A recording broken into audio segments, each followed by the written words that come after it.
કેમ છો વિદ્યાર્થી મિત્રો? હું નીલ સર આપ તમામનું મારી ચેનલ એજ્યુકેશન એચિવમેન્ટમાં હાર્દિક સ્વાગત કરું છું.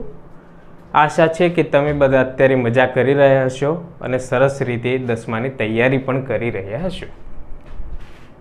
આપણે પ્રકરણ 2 બહુપદી ધોરણ 10 ના આગળના સ્વાધ્યાયનો ખૂબ સરસ રીતે અભ્યાસ કર્યો.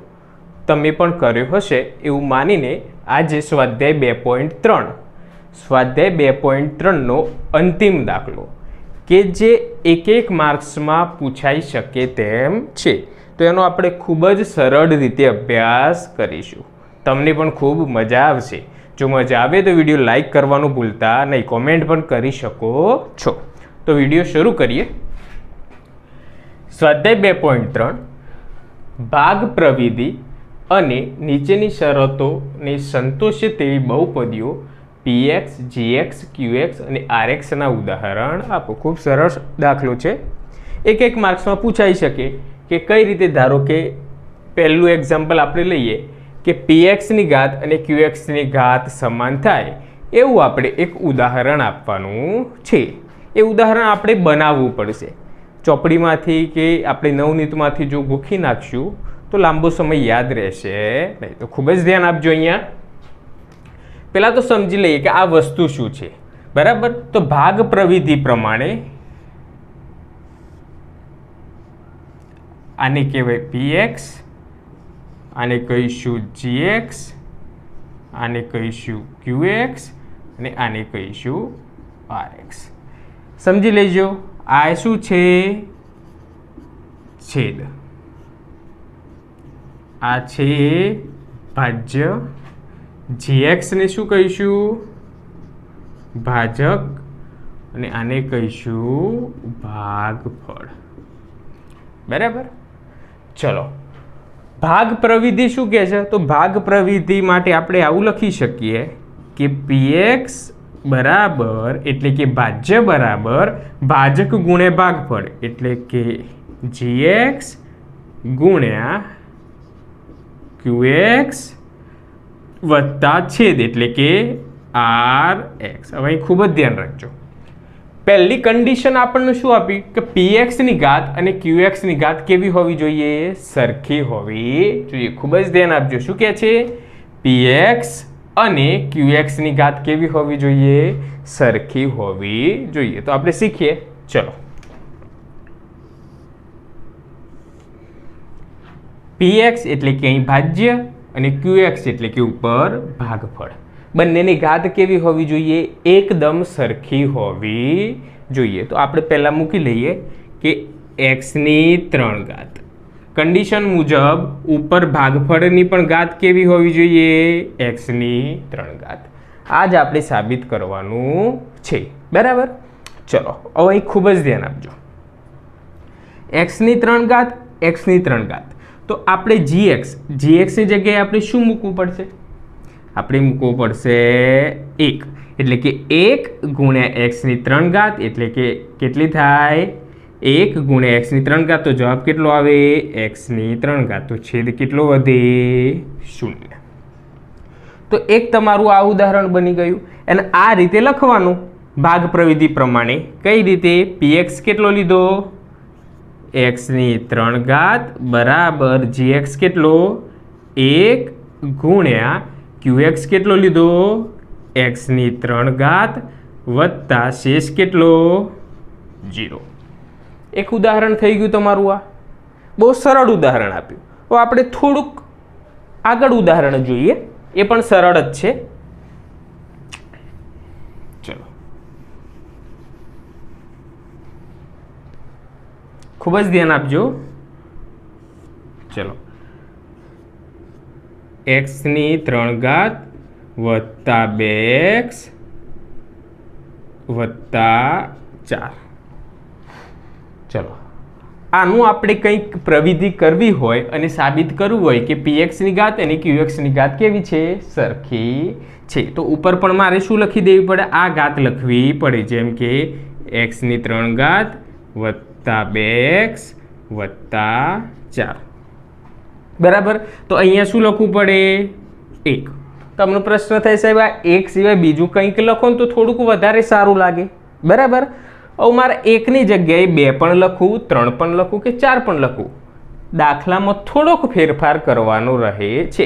જેમ કે એકની જગ્યાએ હું અહીં લખી દઉં 2. 2નો આના જોડે ગુણાકાર થાય તો x ની 3 ઘાત એવી કેટલી થઈ જશે? 2x ની 3 ઘાત. ચલો 2 ગુણ્યા 2x એટલે કે અહીં કેટલી થઈ જશે? 4x. અને 4 દુ અહીં કેટલી થઈ જશે? 8. આ પણ અહીં આવી ગયું. તો 2x ની 3 ઘાત વત્તા 4x વત્તા 8 શેષ કેટલી આવી? 0. બરાબર. આપણે આ બીજું ઉદાહરણ લીધું એનું. ત્રીજું લેવું હોય તો પણ તમે લઈ શકો છો. તમારે શું કરવાનું ફરીથી ધ્યાન આપજો.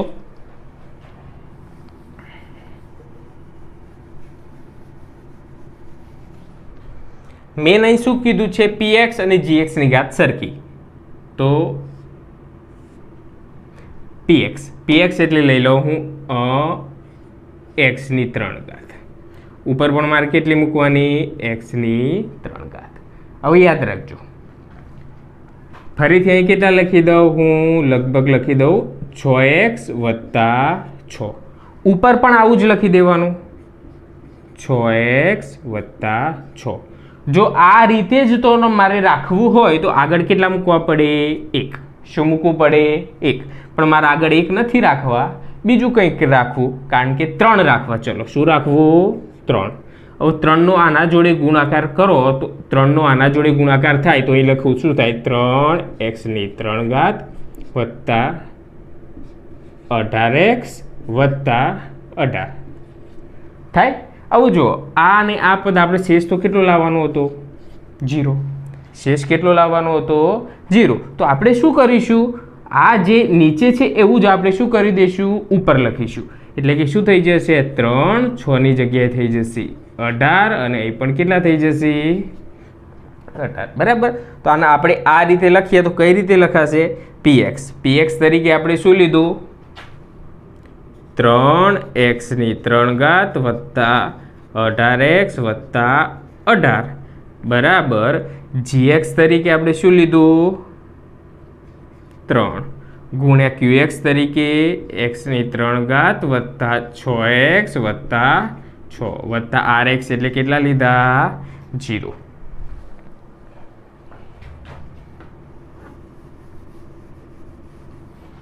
તો અહીં તમે લખી શકો છો. ઇન્ડિવિજ્યુઅલ અલગ અલગ લખવું હોય તો px તરીકે કેટલા લીધા? 3x ની 3 ઘાત વત્તા 18x વત્તા 18. ચલો gx કેટલા લીધા? 3 અને rx. px gx qx કેટલા લીધા? તો x ની 3 ઘાત વત્તા 6x વત્તા 6 અને rx કેટલા લીધા? અહીંયા 0. બરાબર. તો આ રીતે તમે કોઈ પણ ઉદાહરણ બનાવી શકો છો. ચલો અહીં જુઓ, દાખલા એવી છે, સરખી છે. qx એટલે શું થાય? ભાગફળ અને શેષ કેવો છે? સરખો છે. તો આપણે ભાગ પ્રવિધિ લખી દઈએ. આવું જો ડાયરેક્ટ લખી દેવાનું, બહુ સરળ રીતે હું તમને શીખવાડું.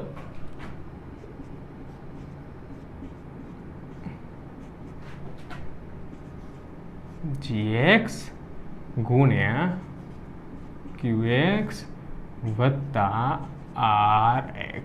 અહીંયા શું કહે છે? qx અને rx એટલે કે qx અને rx ની ઘાત કેવી છે? સરખી. તો આપણે પહેલા સરખી મૂકી દઈશું. px બરાબર, અહીં ધ્યાન રાખજો, ચલો આ નથી લખવું.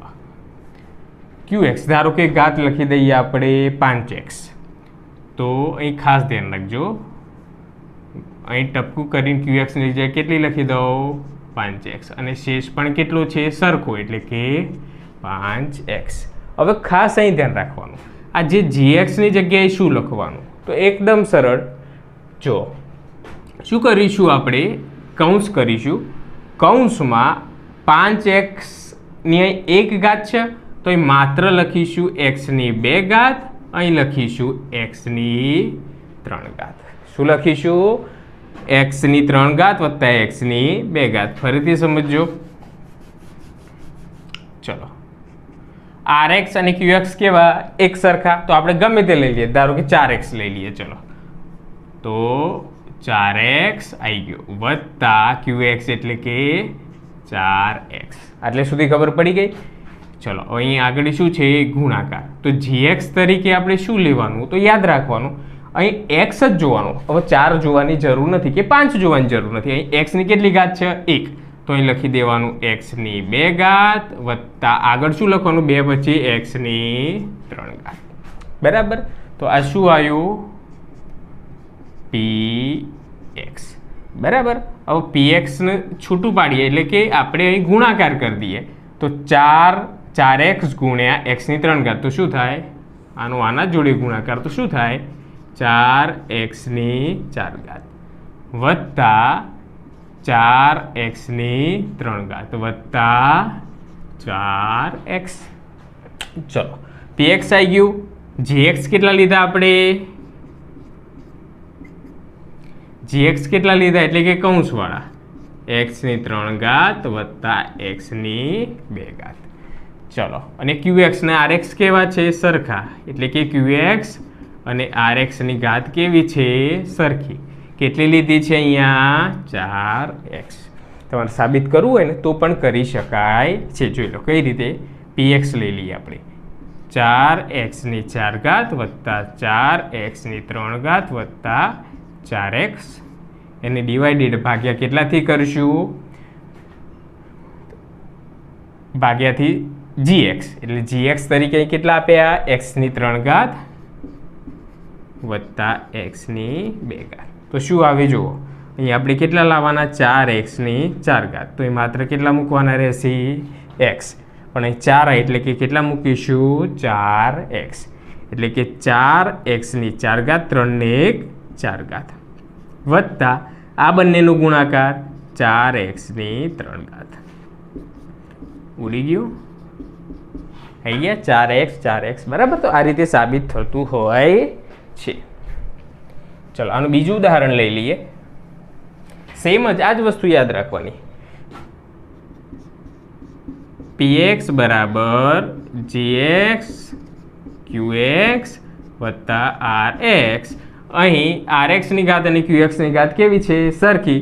તો હું લઈ લઉં 3x ઘાત છે એટલે rx એટલે છેદ 3x ની 1 ઘાત qx 3x ની 1 ઘાત. ચલો હવે અહીં ખાસ ધ્યાન રાખવાનું gx કેટલો લખીશું? તો અહીં x ની કેટલી ઘાત મૂકી છે આપણે? 1. બરાબર. તો અહીં મૂકીશું x ની 2 ઘાત વત્તા x ની 3 ઘાત. તો શું થાય? px બરાબર આનો આના જોડે ગુણાકાર તો 3x ની 4 ઘાત વત્તા 3x ની 3 ઘાત વત્તા 3x. ઘાત એકલી ક્રમમાં લેવાની. જો આ બંને તો સરખા કીધા તો એની તમે 1 ઘાત લો 2 ઘાત લો લઈ શકો છો. પછી જ્યારે કૌંસમાં લખો છો gx એટલે અહીં 2 ઘાત લીધી હોય તો અહીં 3 અને 4 ઘાત તમારે લેવાની. આવી શોર્ટ વસ્તુ તમારે યાદ રાખવી પડશે. જો પરીક્ષામાં પૂછાય કે qx ની ઘાત બરાબર rx ની ઘાત સાબિત કરો તો ફટાક લેકર દાખલો આવડી જવો જોઈએ. લખી દેવાની px is equal to gx into qx વત્તા rx. જો અહીં rx ની ઘાત શૂન્ય છે. સમજો શું છે? ઘાત શૂન્ય છે. જેમ કે હું એમ કહું rx. જો rx r ની જગ્યાએ હું લઉં 5 અને x ની 0 ઘાત તો જવાબ કેટલો આવે? 5. એટલે કહેવાનો મતલબ એ કે આવો જે દાખલો હોય rx ની ઘાત તો આમાં rx ની જગ્યાએ ચલ વગરની સંખ્યા આવે. બરાબર. ચલ વગરની સંખ્યા એટલે કે rx ની જગ્યાએ તમે 2 પણ લઈ શકો, 3 પણ લઈ શકો, 4 પણ લઈ શકો, 5 પણ લઈ શકો છો. તમને ખબર પડી ગઈ હશે. ચલો એકદમ સરળ દાખલો જુઓ આપણે લખી દઈએ. ચલો ભાગાકાર કરતા તો આવડે, લીટી કરતા તો દરેકને આવડે જ છે. ધારો કે મારે શેષ જોવે છે 5. કેટલી જોવે છે? 5. તો આ જે શેષ અહીં જોવે એ વત્તા 5 અહીં લખી દેવાના. શું લખી દેવાનું? વત્તા 5 તમારે અહીં લખી દેવાના. આટલી વસ્તુ તમારે યાદ રાખવાની જ. ચલો અને આગળ તમે બીજું ગમે તે લખી શકો છો. જેમ કે મારે લખવું છે અહીં 5 લખ્યા. જો આ દાખલામાં કર્યું ને એ રીતે લખશો તો પણ કોઈ વાંધો નહીં. અહીં 5 લખ્યા છે બરાબર, તો એના આગળ હું લખી દઉં ધારો કે 5x ની 0 ઘાત. તો અહીં લખી દઉં હું x વત્તા x ની 2 ઘાત. શું લખી દીધી મેં? x ની 0 ઘાત, આગળ લખી દીધી x અને x ની 2 ઘાત. બરાબર. આની જગ્યાએ તમારે આ રીતે કરવું હોય તો પણ થાય. 2x ની 2 ઘાત, 2x પણ તમે લખી શકો છો. હવે શું કરવાનું કે આપણે એવું કામ કરીશું, ધ્યાન આપજો, કે માત્ર અહીં 2x ની 2 ઘાત થઈ જાય, અહીં 2x થઈ જાય, આ ઉડી જાય અને શેષ 5 રહે. તો એના માટે શું કરીશું આપણે? તો જુઓ, 2x ની 2 ઘાત વત્તા 2x, 2x ની 2 ઘાત વત્તા 2x. હવે આનાથી 2 સામાન્ય કાઢી દઈએ તો શું રહે? x વર્ગ વત્તા x. તો શું કરીશું? x વર્ગ વત્તા x અહીં લખીશું અને 2 ક્યાં લખી દઈશું? ઉપર તમે લખી શકો છો. તમારો દાખલો પૂરો. કોઈ પૂછે કે ભાઈ આમાં લખવાનું કઈ રીતે? તો સરળ રીતે px કેટલા આવ્યા? તો 2x ની 2 ઘાત વત્તા 2x વત્તા 5. ચલો gx કેટલા આવ્યા? x વર્ગ વત્તા x. qx કેટલા આવ્યા? 2 અને rx કેટલા આવ્યા? 5. બીજું ઉદાહરણ જોઈએ આપણે.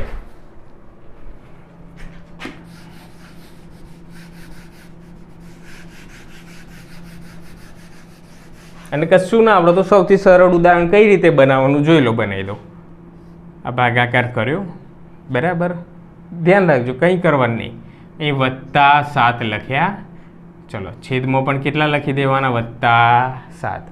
આગળ તમે લખી દેવાના x વર્ગ લખ્યા અને અહીં પણ x લખવાનું, અહીં પણ x લખવાનું. વાર્તા પૂરી. કોણ કે આ બહુપદી નથી? બહુપદી જ છે બરાબર. ચલો તો આમાં કઈ રીતે થાય? તો px કેટલું થશે? x વર્ગ વત્તા 7. ચલો ત્યારબાદ gx x. ચલો qx પણ કેટલું થશે? x અને rx કેટલું થશે? 7. બરાબર. જો 7 એટલે કે અહીં શું લખાય? 7x ની 0 ઘાત. એટલે આને બીજી રીતે લખાય rx. અહીં શું કીધું? rx ની ઘાત કેટલી છે? 0 છે. બરાબર. ગમે તેટલા ઉદાહરણ તમે બનાવી શકો છો. તો આશા રાખું આ જો વિડીયો 1-2 વખત જોજો તો તમને આવડી જવાનું છે અને પ્રેક્ટિસ કરવી પડશે જાતે બનાવીને. બરાબર. આ qx બરાબર rxમાં શું યાદ રાખવાનું હતું? મેં તમને કીધું હતું કે qx અને rx કેટલા? 4x લીધા. હવે આગળનું આટલું જ યાદ રાખવાનું. એક વખત અહીં એક જો 4 મૂક્યા પછી ભૂલી જવાનું. અહીં શું યાદ રાખવાનું? અહીં x હતો તો અહીં x ની 2 ઘાત વત્તા x ની 3 ઘાત. ધારો કે અહીં મેં લઈ લીધું 4x ની 2 ઘાત, 4x ની 2 ઘાત. તો આગળ અહીં x ની 3 ઘાત અને x ની 4 ઘાત મૂકવાની. એકદમ સરળ છે. ચલો આ દાખલામાં શું હતું કે ભાઈ px અને qx બરાબર. હવે px અને qs સરખી હોય, શેષ કેટલો હોય? 0. એ રીતે તમે સરસ રીતે ગણી શકો છો.